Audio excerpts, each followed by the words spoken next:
Something I always notice about duelists who aren't familiar with competitive play or just lack a whole bunch of experience, they tend to not use cards that are very powerful or simply just completely underestimate them. Now, this is a shame, but it also separates the who's from the who's nots. So for a little example of this, let's take a look at Royal Oppression. Recently I was looking up Jurox just for the hell of it, mostly to see if anybody had managed to make a good, competitive, reliable deck out of them. I had varied success, but I did see a trend. A lot of inexperienced duelists are trying to put together Jurox, and I think this is largely because they don't want to spend a whole ton of money, and Jurox are fairly easily built, just most of their cards being commons out of Hidden Arsenal. Now the problem with inexperienced duelists is that they don't seem to understand why certain cards are run, and Royal Oppression falls into this category fairly often.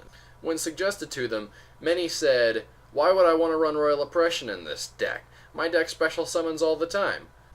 Many duelists seem to forget that no one gets to choose when you activate your cards. That's entirely up to you. Now, if you set Royal Oppression on your first turn and activate it on your opponent's turn, of course it's going to come back to bite you in the ass. An experienced duelist doesn't use Royal Oppression to try to stop every single special summon your opponent makes. A good duelist is going to set their Royal Oppression after they've made their big move when they don't want their opponent to make a big move in response. Basically, it's in there as a safeguard for your opponent bringing back their biggest move against your biggest move. Or even at the last second when it no longer matters whether you can special summon or not. Let's say your opponent summons Black Rose Dragon as a last-ditch effort to blow up your field and save themselves the game, and they've only got a few life points left. You activate it, you get rid of it. That one card's paid for itself because now they have a completely open field, giving you the game. Now, people thinking that it's there to negate every single special summon your opponent uses is unfortunately fairly common. And I myself used to be guilty of avoiding cards like Royal Oppression. I used to say things like, "Why would someone run Thunder King Ryo in a gadget deck? It makes no sense.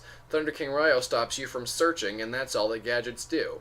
Little did I realize that when you have Thunder King in a gadget deck, you summon it, and then you've wasted your normal summon, so you won't be able to use a gadget that turn anyway, and next turn you should still have a 1900 beat stick that stops your opponent from searching or special summoning, and that's great. I mean, you can resume normal gadget play as soon as he's done his work. It's there to stun your opponent and give you a little bit more room to play. Now the same thing goes with Pot of Duality, and this is a thing a lot of people don't understand about Pot of Duality. Pot of Duality is not there so you play it whenever you want. Just, oh, I want one of the top 3 cards in my deck. Blam, play it. No. You play Pot of Duality in order to set up your next move and to speed yourself towards the actual goal of your deck. For example, in Double X Sabers, where I originally had a problem with Pot of Duality being played, it's very simple. You play Pot of Duality, you set Double X Saber Dark Soul. You have no reason to special summon. Just because the deck largely special summons to win the game doesn't mean that you're going to be doing it every single turn.